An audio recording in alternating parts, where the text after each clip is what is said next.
Donald Trump veut coller jusqu'à 5% des taxes sur chaque dollar que les diasporas envoient à la maison. Pour l'Afrique, c'est plus qu'un détail fiscal, c'est une secousse de plusieurs milliards.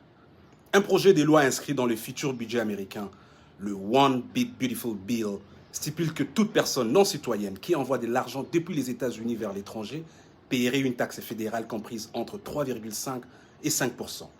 Les opérateurs tels que Western Union, MoneyGram retiendraient la ponction au guichet. Impossible d'y couper.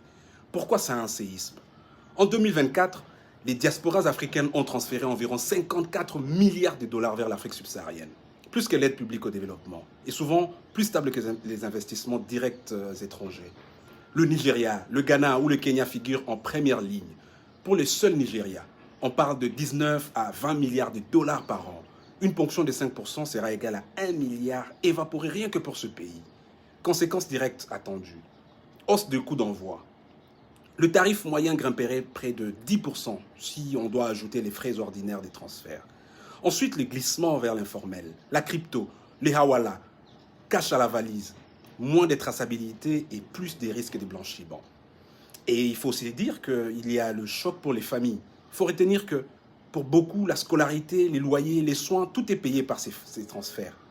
Moins des dollars qui arrivent veut dire consommation locale sous pression. Eh bien, les textes doivent encore franchir la Chambre puis le Sénat.